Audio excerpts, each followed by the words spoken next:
Bismillahirrahmanirrahim. Alhamdulillahirabbil alamin wassalatu wassalam ala asyrafil anbiya'i wal mursalin wa ala alihi wa sahbihi ajma'in. Subhanaka la ilma lana illa ma 'allamtana innaka antal alimul hakim. Rabbi shrah li sadri wa yassir li amri wahlul 'uqdatam min lisani yafqahu qawli. Amma ba'd.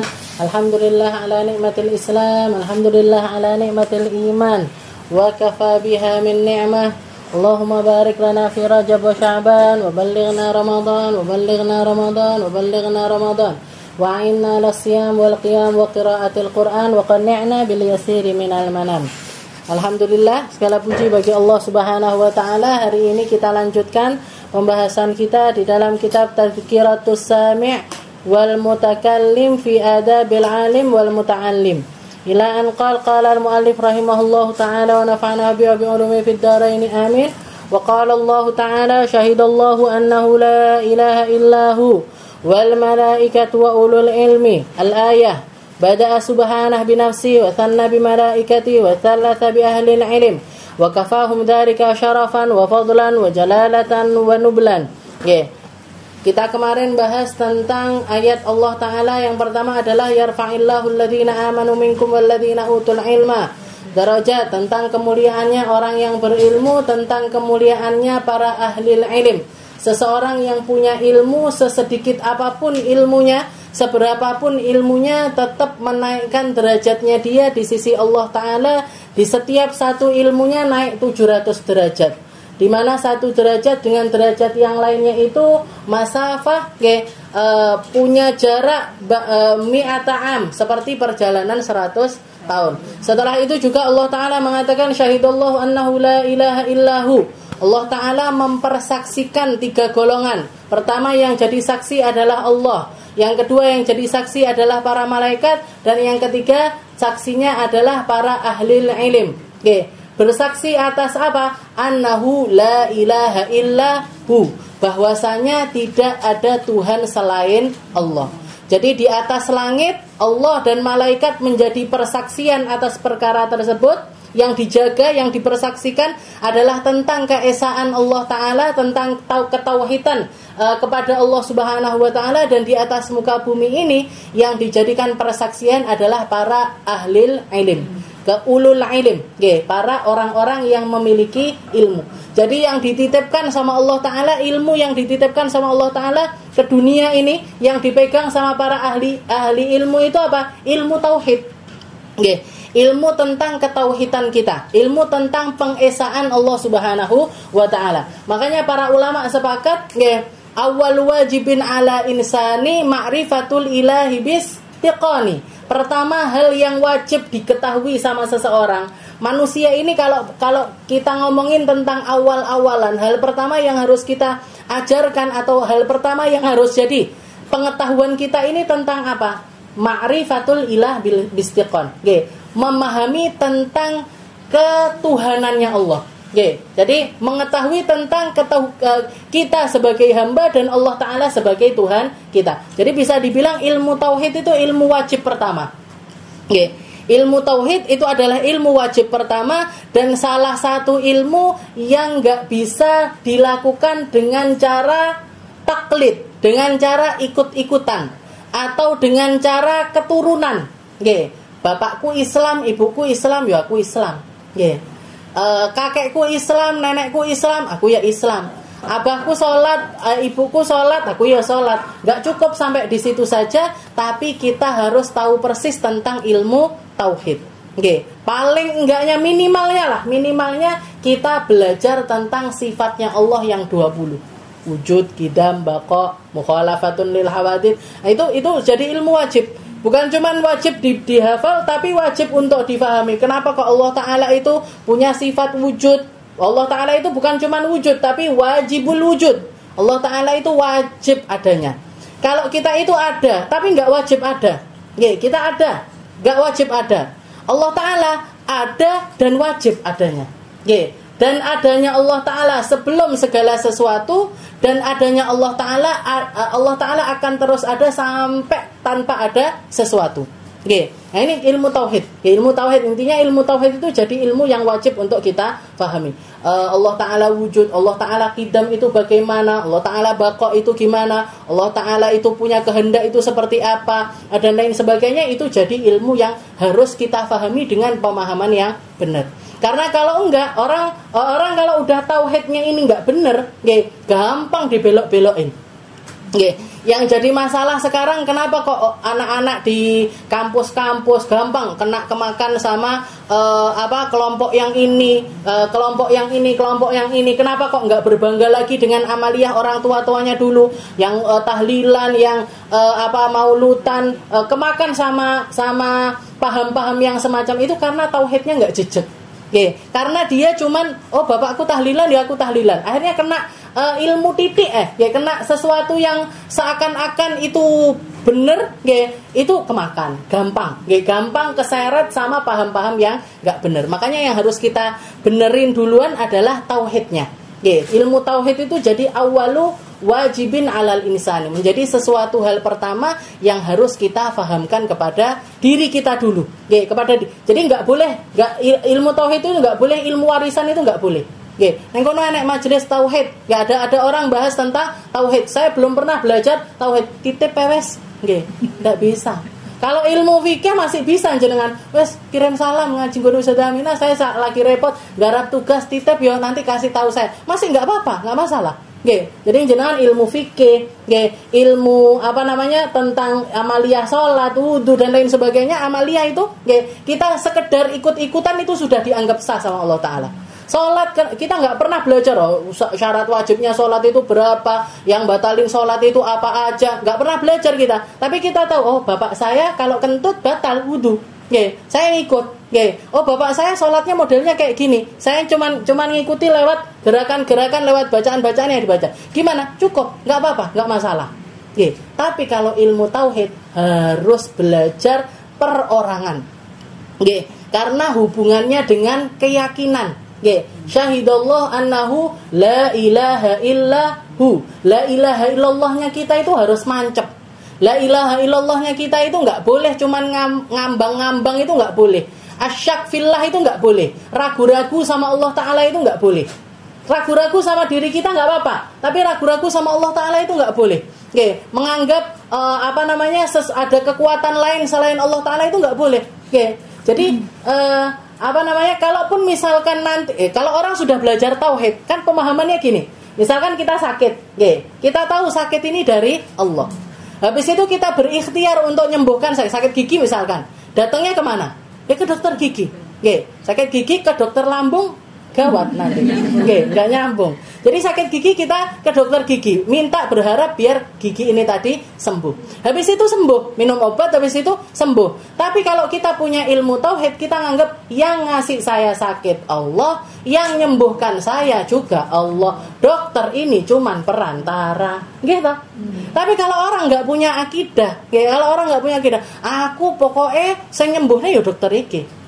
Duduk nggak enak dokter ini mati aku bisa. Kalau nggak ada dokter ini nggak gawat saya sudah, nggak bakalan selamat saya. Yang hidupkan kita Allah, yang matikan kita Allah. Dan itu Rasulullah memperjuangkan untuk menanamkan ketauhidan kepada para sahabat itu, perjuangannya selama 13 tahun. Allah Ta'ala nurunkan ayat-ayat full semuanya tentang ketauhidan. Belum ada syariat. Belum ada syariat. Ayat-ayat Makkiyah itu kalau jenengan perhatikan, ayatnya biasanya pendek-pendek. Habis itu banyak tentang cerita-cerita umat terdahulu, banyak tentang intinya adalah penanaman tauhid, di mana orang-orang terdahulu itu beriman, gimana caranya mereka di dalam beriman. Baru setelah Rasulullah pindah ke Madinah, baru turun ayat-ayat tentang syariat. Ya ayyuhalladzina amanu, wahai orang-orang yang beriman, turun syariat sholat, turun syariat puasa, turun syariat untuk kalau sholat masih di Mekah, tapi itu pun di akhir-akhir. Di akhir-akhir ketika Isra Mi'raj, sekitar 2 tahun atau 3 tahun sebelum beliau hijrah. Tapi sebelum itu nggak ada syariat sama sekali. Nggak ada syariat. Jadi orang-orang pernikahan dan belum ada aturan sama sekali. Tapi yang ditanamkan sama Nabi semuanya tentang ketauhidan. tentang kepercayaan mereka kepada Allah Subhanahu wa taala. Dan itu nggih, orang kalau sudah punya tauhid dan tauhidnya mancep akan merubah seluruh aspek kehidupannya. Karena orang pada asalnya fitrahnya manusia itu baik. Fitrahnya manusia itu senang dengan kebaikan, senang dengan kebaikan. Gemeter kalau melakukan kemaksiatan. Orang mencuri pertama kali mencuri mesti drodok. Orang minum khamr pertama kali minum khamr takut. Ngerokok, anak-anak yang ngerokok itu awal-awal yo sembunyi-sembunyi, gitu. Itu menunjukkan kalau apa? Kalau fitrahnya dia itu tahu kalau ini itu enggak benar. Tahu kalau ini itu enggak benar tapi dilanggar. Seiring berjalan sekali, dua kali, akhirnya jadi kebiasaan. Dan makanya ketika Rasulullah nanamkan tauhid kepada para sahabat itu langsung ngerti. Oh, Nabi Muhammad itu orang yang ngomongnya baik, aku tak ikut ngomong baik. Nabi Muhammad itu sukanya jalin silaturahim, aku tak ikut jalin silaturahim. Rasulullah itu sukanya jamu orang, ngasih makan, minum dan lain sebagainya, aku tak ngikuti hal yang semacam itu. Perjuangan-perjuangan itu akan berjalan dengan sendirinya ketika tauhidnya seseorang itu mancep. Tapi kalau orang sudah nggak ada tauhidnya, semua pakai hitung-hitungan. Aku ngetokne duit sakmene iki piro, gak rugi ta, ngekei uang, mangan, minum, setelah itu dan lain sebagainya. Gak punya makna perjuangan itu, gak punya. Kenapa? Tauhidnya gak mancep. Makanya selama 13 tahun Rasulullah jelek yang ditanamkan kepada para sahabat itu adalah ketauhidan. Bahkan di akhir sebelum Rasulullah hijrah sama Allah Ta'ala dikasih cobaan yang luar biasa besar untuk umat Islam. Apa itu? Peristiwa Isra Mi'raj. Peristiwa Isra Mi'raj itu filter. Filter antara orang yang imannya ini benar-benar sama mereka-mereka yang masih punya syak fillah, yang masih punya keraguan kepada Allah. Akhirnya apa? Yang tetap imannya bakalan tetap percaya, yang enggak percaya murtad. Banyak yang murtad waktu itu. Ketika Rasulullah cerita kalau aku tadi malam berangkat dari Masjidil Haram ke Masjidil Aqsa, dari Masjidil Aqsa ke Sidratul Muntaha, diolok-olok sama orang-orang. Jajal, coba kakimu angkat satu wahai Muhammad, diangkat satu. Sekarang satunya angkat wahai Muhammad, ya enggak bisa. Kalau satunya aku angkat ya mesti aku jatuh. Lah kamu angkat dua kakimu aja lo enggak bisa loh. Kok kamu cerita terbang sampai ke Masjidil Aqsa? Kamu cerita sampai terbang ke Sidratul Muntaha. Banyak yang murtad. Di antara mereka datang ke Sayyidina Abu Bakar, wahai Abu Bakar, Muhammad cerita gini khoyal, enggak mungkin dan lain sebagainya. Katanya Sayyidina Abu Bakar, kalau yang ngomong Muhammad aku percaya. Selama itu yang bicara adalah Muhammad, aku percaya. Kok bisa gitu? Karena setiap harinya aku sudah percaya bahwasanya malaikat ini turun untuk menyampaikan wahyu, mendatangkan risalah, mendatangkan firman-firman Allah Ta'ala kepada Muhammad setiap hari. Terus apa bedanya kalau sesekali Tuhan yang biasa ngirim ini ngundang? Kalau biasanya ngirim, sekarang tak undang aja lah, tak undang ke atas langit. Gak ada yang sulit bagi Allah Ta'ala. Makanya beliau sejak itu baru dapat julukan Abu Bakar As-Siddiq, yang membenarkan tanpa keraguan sama sekali. Gak pakai tarik ulur sama sekali, gak pakai ada perlawanan sama sekali. Nggak ada perlawanan sama sekali kepada diri Sayyidina Abu Bakar. Nah ini, yang murtad.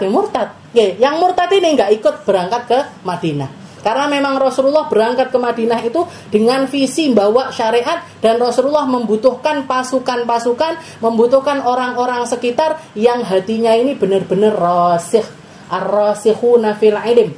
Orang-orang yang imannya itu mancep, ilmunya itu mancep. Ilmu atas apa? Ilmu tauhidnya yang mancep. Sehingga ketika mereka dikasih apapun, ini syariatnya sekarang bulan Sya'ban waktunya untuk bayar zakat, mereka mengeluarkan zakat. Waktunya untuk puasa Ramadan, mereka puasa Ramadan. Waktunya untuk diajak haji sama Nabi, haji. Diajak umroh, dijak perang. Dijak perang, syariat yang besar-besar, syariat yang sulit-sulit. Nabi Musa aja waktu mau berangkat perang, katanya umatnya Nabi Musa itu mengatakan, idhab anta wa rabbuka faqatila wa nahnu hahuna qa'idun. Budalo, kamu sama Tuhanmu budalo, aku tak lingkuh neng kene ndelok. Ini umatnya Nabi Musa, orang-orang Yahudi. Budalo kamu, budalo. Perangnya angel, berdarah-darah. Minimal kalau nggak berdarah terluka saya nanti. Kalau nggak gitu cacat, nanti tangan saya cacat, kaki saya cacat. Apa ceritanya? Ngapain saya berangkat? Kamu aja yang berangkat, kamu sama Tuhanmu, aku tak lingkuh neng kene. Nabi Muhammad ketika dapat syariat pertama perang Badar itu gemeter. Nggih, piye carane ngomong? Nggih, gimana? Sudahlah waktu tahun itu juga dapat perintah puasa Ramadan. Jadi berangkat perang dalam keadaan puasa. Walaupun syariat awal tahun pertama itu bil khiyar. Nggih, jadi syariat puasa itu awal turun itu enggak langsung wajib puasa enggak. Tapi yang kuat puasa, yang enggak kuat bayar fidyah. Nggih, yang enggak kuat bayar fidyah. Tapi tahun berikutnya langsung dihapus. Oke, jadi syariat yang ini langsung dihapus, langsung ayatnya adalah faman syahida minkumus syahr falyasum. Yang ketemu Ramadan harus puasa. Oke, yang ketemu sama Ramadan harus puasa, kecuali kalau sakit dan lain sebagainya. Oke, jadi mereka berangkat dalam keadaan puasa.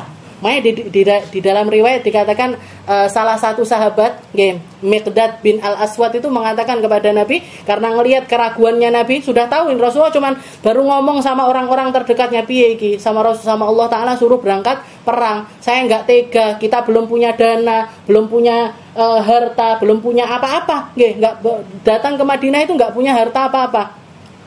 Sama Allah Ta'ala suruh perang. Otomatis kalau perang ya orang-orang ini harus berangkat pakai dananya sendiri, pakai perbekalannya sendiri, dengan persiapannya masing-masing.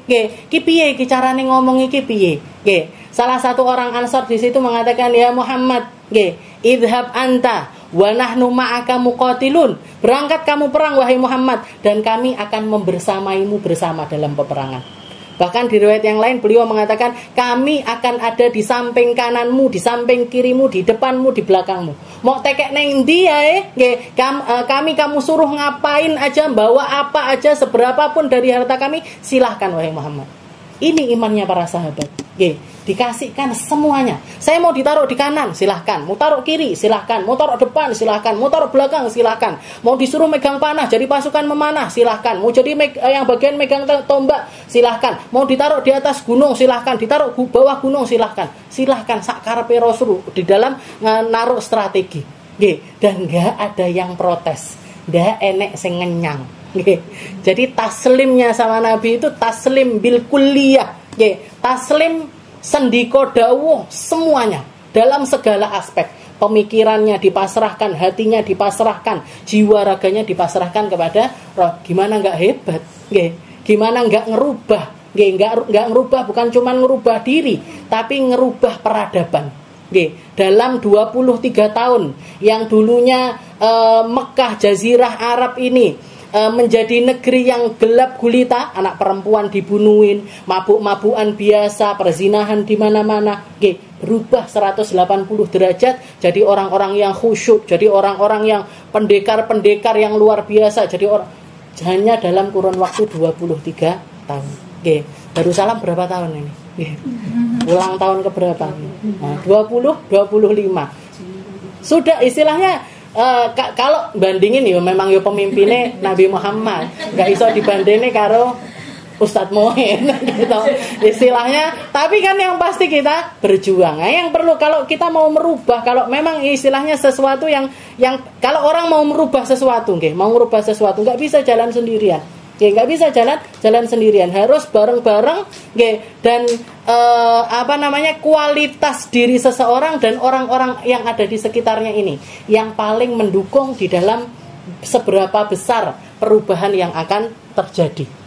Seberapa besar perubahan yang terjadi ini tergantung orangnya dan juga orang-orang yang ada di sini. Jenengan lek dadi wong-wong sing Ustaz Muhid, ayo, bismillah.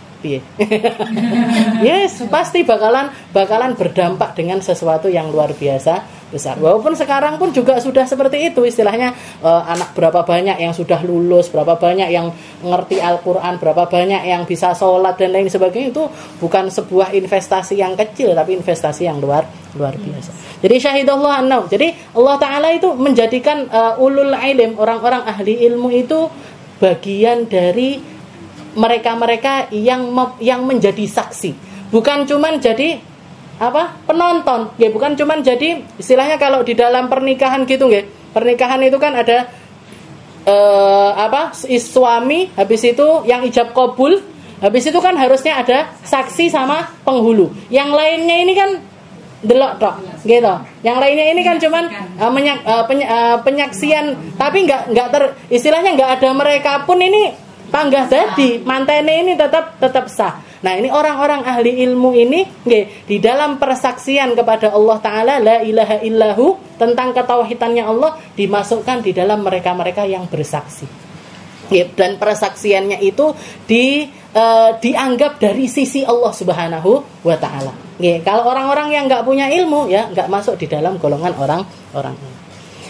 Dan ini sudah cukup bagi kita untuk bersyukur kalau kita itu mendapatkan ilmu tersebut. Wa qala Allah Ta'ala, setelah itu Allah Ta'ala juga mengatakan, qul hal yastawil ladzina ya'lamuna wal ladzina la ya'lamun. Mana bisa sama? Katakan wahai Muhammad, mana bisa sama orang yang ngerti sama orang yang enggak ngerti itu, mana bisa sama? Orang yang paham sama orang yang enggak paham itu enggak mungkin sama. Orang ngelanggar Allah tanpa ilmu dengan orang ngelanggar Allah dengan ilmu, itu aja sudah nggak sama. Sudah nggak sama. Orang tahu ini merah, kuning, hijau. Merah waktunya berhenti, kuning waktunya hati-hati, hijau waktunya jalan. Sama orang yang buta warna, nggak ngerti. Dia ketika orang yang ngerti, oh saya abang, tapi aku melek terus ketabrak sakarepe. Istilahnya itu resikonya dia sendiri. Istilahnya ada dia siap dengan resiko tersebut. Sama orang yang tabrak karena memang nggak ngerti atau buta warna, nggak sama. Nggak sama, keadaan dirinya itu nggak sama. Wa qala ta'ala, setelah itu Allah Ta'ala juga mengatakan fas'alu ahla dzikir in kuntum la ta'lamun. Kalau kamu nggak ngerti, nanya. Jadi semua ilmu itu ada faknya, semua ilmu itu ada rujukannya, semua ilmu itu ada porsinya. Porsi yang kamu nggak ngerti dan kamu membutuhkan ilmu tersebut, tanya. Jangan jadi orang yang sok tahu. Jadi ngomong karepe dhewe tanpa ada landasan, tanpa ada referensi, tanpa ada argumentasi, ngomong aja. Bledrune luwih akeh iki. Makanya kalau kita nggak ngerti tentang satu ilmu, nanya. Mau bangun rumah, saya punya tanah sekian, nggak punya ilmu bangun-bangun, nggak punya ilmu pembangunan, tanya ke arsitek. Ini enaknya piye yo? Aku pengennya ada ruangan ini. Yang penting keinginan kita sampaikan, nanti dia yang ngaturkan. Ini materialnya yang ini, yang materialnya ini. Tanyakan ke ahlinya. Dadi omah apik. Bukan cuman bagus, kokoh, bagus, kokoh, bener. Bagus, kokoh, bener. Tapi kalau orang bangun tanpa ilmu, pokoknya bangun.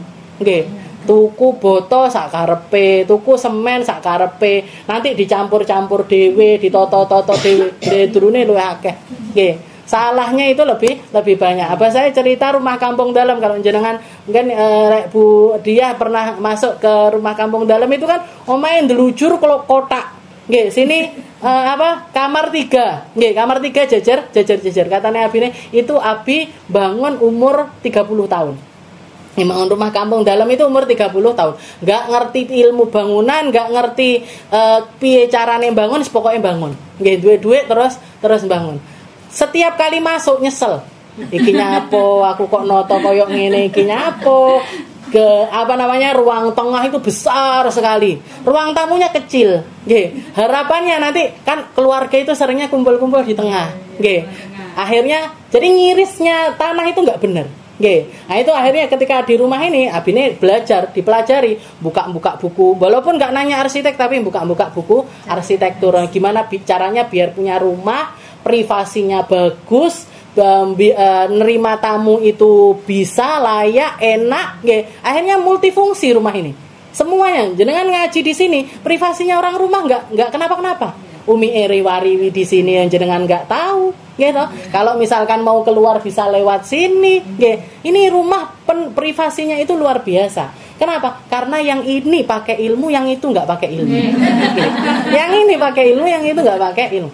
Gitu loh Bu. Jadi istilahnya kita itu dalam segala sesuatu itu jangan malu. Perlu bangun rumah, nanya sama ahlinya rumah. Kita perlu sama badan hukum, ya nanya ke orang-orang yang ngerti hukum. Kita perlu di dalam dunia kesehatan, nanya sama orang-orang kesehatan. Nah, nggak ngerti tentang pendidikan, nanya sama orang-orang pendidikan. Nanya, jangan malu. Apalagi terutamanya lagi kalau tentang agama. Nggih. Kalau tentang agama jangan main-main, jangan sembrono, tanyakan sama orang-orang yang ahli di bidangnya. Nggih, kita perlu tentang masalah fikih, nanya sama ahli fikih. Jangan nanya sama tukang ceramah. Nggih, tukang ceramah itu belum mesti punya ilmu. Nggih, tukang ceramah belum mesti punya ilmu. Orang berilmu kadang-kadang nggak bisa ceramah. Nggih. Banyak orang nggak bisa menggabungkan antara dua hal ini. Sedikit orang berilmu yang juga bisa berceramah itu sedikit. Teman-teman saya yang alim-alim mereka pilih di pondok pesantren. Nggih, karena ngurusi santri di situ misalkan ngambil Quran ya ngambil Quran dengan cara yang benar, sanadnya yang benar, talqinnya yang benar, fokus di dalam ilmu Al-Qur'an. Nanti ngambil hadis juga gitu, ngambil sirah juga gitu, ngambil tauhid juga gitu. Jadi ilmunya wungkul. Nggih. Kalau yang istilahnya orang-orang ceramah-ceramah itu segarek metik-metik tok. Nggih. Koyo enak nggawa ning ngene, enak dikai cerita iki, dikai bumbu iki, dikai. Akhirnya disampaikan ke orang memang langsung paham, tapi mereka bukan ulama. Ya, mereka bukan ulama. Apalagi yang isinya enggak ada ilmunya, guyon tok, ini motivator itu sebenarnya. Bukan ulama. Nggih. Ini zaman yang dikatakan sama nggih. Yang dikatakan sama Nabi, kalian nanti sayati alaikum zaman akan datang kepadamu zaman katsirun khutba'u. Tukang khutbah itu banyak. Penceramah itu banyak. Qalilun fuqaha'uhu. Orang ahli fikihnya dikit. Orang yang ngerti ilmu itu sedikit. Nggih. Kalau kamu nyampe di zaman itu, di zaman itu, jadilah orang-orang yang banyak mencari ilmu meskipun ibadahmu itu sedikit. Kalau di zamannya Nabi, orang ahli ilmu banyak. Tukang khutbah dikit. Fal amal fihi khairun minal ilm. Amaliyah di situ lebih afdol daripada ilmu. Tapi kalau nyampe kita di zaman di mana orang khutbah banyak, orang ahli fikih ini sedikit, perbanyak ngambil ilmu ketimbang amaliyah. Nggih, ilmu dulu yang dikedepankan. Karena kalau orang punya ilmu insyaallah selamat. Nggih, meskipun amaliyahnya ini enggak banyak. Nggih. Tapi yo aja ndak ngamal blas. Angel, nggih. Ilmu tok ngaji ning ndi tapi ndak diamal nih. Ngapain juga, nggih. Jadi yang penting porsi ilmu ini kita dapat terus. Nggih. Jadi belajar itu terus-terusan untuk kita. Nah, itu kriteria yang dikatakan sama Nabi. Sekarang ini zamannya. Nggih, orang tukang khutbah banyak. Bayarannya gede-gede. Nggih, bayarannya saya pernah bahkan ada satu teman saya rada aneh gitu nggih. Min, ojo gelem ngajar. Kenapa? Bayarannya titik.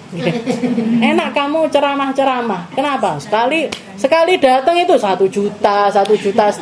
Sekali cuman durasi 45 menit, 1 jam nyerocos dak karu-karuan. Nggih. Enak 1 juta, 1,5 juta. Akhirnya saya pusing nggih.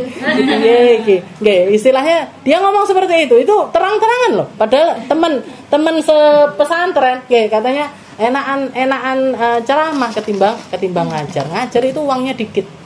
Angel nggih. Makanya saya berusaha di tengah-tengah nggih. Karena komunitasnya juga butuh sebagai seorang penceramah, tapi jangan sampai ilmu ini dikesampingkan. Saya kalau ngaji Bu nggih, di setiap majelis itu tak beda-bedakan. Nggih. Di sini misalkan sekarang ngaji tadhkirah ini nggih. Tadi pagi di tempatnya Al-Fatah itu ngaji takrirat, nggih, ngaji fikih. Nanti di Darussalam ngajinya Sulamut Taufik, di tempat lain nanti tafsir, tempat lain nanti tauhid. Bukan untuk orang-orang, buat saya sendiri. Oke. Jadi ngaji itu saya bukan niatnya ngajarin orang enggak, tapi ngajarin diri saya sendiri karena kalau enggak di murojaah, ya enggak sinau. Oke. Jadi kalau enggak di murojaah, kalau mau ngaji gini kan akhirnya saya buka-buka apa ya, mau nyampein apa biar ya orang betah di majelis tapi ilmunya tetap dapat. Nggih, bukan cuman sekedar motivasi dan lain sebagainya. Fas'alu ahla dzikir. Jadi, makanya kita ini jangan lepas sama majelis ilmu itu, jangan lepas. Harus tetap ada. Harus tetap punya waktu. Kalau enggak setiap hari ya seminggu sekali. Kalau enggak seminggu sekali ya 2 minggu sekali. Kalau enggak 2 minggu sekali ya sebulan sekali. Tapi ambil porsi yang dimana kita itu mendengar. Bukan ngomong. Nggih. Kalau jenengan setiap harinya kan ngajar. Ngomong terus. Nggih. Nah, ambil porsi di mana telinga kita yang difungsikan di situ. Biar ini tadi biar kita ini masuk golongan orang yang selalu nanya. Nggih. Orang selalu nanya, orang yang selalu haus, orang yang selalu mencari. Fas'alu ahla dzikri in kuntum la ta'. Apalagi kalau enggak ngerti, harus belajar. Wa ma yaqiluha illal alimun. Dan juga Allah Taala juga mengatakan wa ma yaqiluha illal alimun. Yang bisa berakal itu ya orang ahli ilmu. Yang ngerti caranya berpikir itu ya orang ahli ilmu. Yang tahu gimana harusnya ini dulu apa ini dulu itu orang ahli ilmu. Karena semua kan ada urutannya, ada yang wajib, ada yang sunnah, ada yang makruh, ada yang haram, ada yang haram. Semua ada hukumnya. Jadi setiap amaliyah itu tergantung sama kita maunya untuk apa. Kalau maunya untuk sesuatu yang salah ya jadinya haram. Kalau maunya untuk sesuatu yang memang diwajibkan sama Allah Ta'ala jadi hukumnya wajib. Kan seperti itu. Bahkan cebok aja kan gitu. Cebok ini ada kalanya wajib. Kapan ya? Kalau kita buang air. Buang air kecil atau buang air besar, cebok itu wajib. Berarti nggak cebok gimana? Dosa. Orang habis pipis nggak cebok itu dosa. Orang habis BAB nggak cebok itu dosa. Wajib. Habis itu yang kedua nanti ada kalanya cebok hukumnya sunnah. Kapan itu sunnah? Ketika yang keluar ini sesuatu yang kering. Keluar tapi sesuatu yang kering. Jadi misalkan orang BAB tapi batu, nggak ada ya orang BAB batu. Orang kencing batu, keluarnya batunya tok. Keluarnya batunya tok kering. Gimana ini? Sunnah untuk tetap dicebokin. Nanti ada kalanya makruh. Kapan? Cebok dari kentut. Ngentut cebok lagi, ngentut lagi cebok lagi. Ini hukumnya makruh karena yang keluar cuman angin. Ada kalanya haram. Ada kalanya cebok hukumnya haram. Kapan itu? Kita cebok pakai airnya tetangga nggak pakai izin. Nah, ini hukumnya jadi haram. Nah, kan semuanya tergantung gitu. Istilahnya tergantung sama keadaannya masing-masing. Perkara cebok aja bisa wajib, bisa haram, bisa makruh. Seperti itu. Nah, ini yang bisa berlogika dengan cara seperti itu ya al-alimun yang belajar. Kalau nggak belajar nggak bisa berlogika dengan cara itu. Dikira semua sholat itu benar. Ada kalanya sholat nggak benar. Jangan haid sholat salah, ya kan? Puasa nggak semua puasa benar. Puasa lagi haid salah. Puasa hari raya Lebaran salam-salaman. Kenapa kok nggak makan puasa? Orang aneh ini, bodoh-bodoh poso. Haram, bukan cuma haram dan juga tidak salah. Wa ma yaqiluha illal alimun bal huwa ayatun bayinat fi suduril ladzina utul ilm. Dan ilmu itu fi sudur. Katanya Imam Syafi'i, al ilmu fis sudur la fis sutur. Ilmu itu di hatinya para rijal. Berilmu itu harus berguru. Nggak bisa kita berilmu tanpa guru, itu nggak bisa. Karena yang dicari bukan yang ada di buku, bukan ada yang ada di tulisan, apalagi yang di Mbah Google, Mbah Yahoo dan lain sebagainya. Tapi di dalam hatinya para rijal, di dalam hatinya orang-orang yang beriman. Kita mau ngajarin ikhlas sama anak-anak, sama anak-anak muridnya kita harus ikhlas dulu. Kita pengen ngajarin kejujuran sama anak-anak, kitanya harus jujur dulu. Kita pengen anak-anak didik kita jadi orang-orang yang bertakwa, kita dulu harus bertakwa.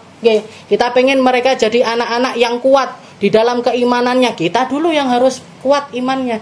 Kita dulu yang harus. Jadi ilmu itu yang jenengan sampaikan bukan cuma di lisan, tapi dari hati.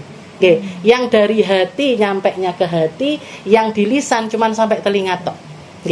Cuma nyampe di telinga dulu. Itu yang membedakan kenapa kok pergeseran moral anak zaman sekarang itu jauh berbeda sama orang dulu.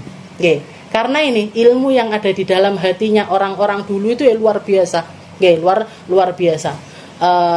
Dan itu bukan cuma tentang guru aja, orang tua juga berperan. Istilahnya siapapun yang membentuk dari si anak ini tadi punya andil di dalam membentuk si anak itu sendiri. Kalau orang tuanya bertakwa, insya Allah anak-anaknya takwa. Kalau orang tuanya pelit, anaknya juga pelit biasanya. Gitu. Kalau orang tuanya logikanya aneh, anak-anaknya ya aneh-aneh mesti. Logikanya aneh-aneh. Itu yang model kalau SPP nggak pernah bayar, lek dolan bayarin nomor siji, ya kan logikanya aneh. Itu orang tuanya seperti itu. Anjuran lihat anak-anaknya modelnya mirip-mirip. Anak-anaknya modelnya itu nanti nurunkan generasi ya. Gitu lagi. Nggih, makanya kita beresin diri kita dulu. Nggih, kita beresin tentang diri kita dulu. Nanti ketika kita mendidik, yang ada pada diri kita ini bakalan nyampe ke anak-anak. Bal huwa ayatum bayyinat fi suduril ladzina utul ilm. Jadi Al-Qur'an itu adalah ayat-ayat yang jelas yang diletakkan sama Allah taala di dalam dada, nggih, di dalam hati, nggih, orang-orang yang berilmu, nggih, dalam hati orang-orang yang berilmu. Bahkan sekelas Nabiullah Sulaiman aja, nggih, di dalam di dalam logikanya, yang mereka itu para nabi-nabinya Allah Ta'ala itu selalu tertarik dengan sesuatu yang sifatnya itu ilmu. Jangan tahu kisahnya Hudhud, Hudhud, burung Hudhud yang hilang, dari koleksinya Nabi Sulaiman. Ini kan punya koleksi semua hewan, termasuk burung. Ketika beliau inspeksi di bagian burung, ini yang nggak kelihatan Hudhud, Mali lam aral hudhud. Mana ini? Hudhud kok enggak kelihatan. Kalau sampai dia enggak datangkan kepadaku sesuatu yang jelas, tak beleh, katanya Nabi Sulaiman gitu.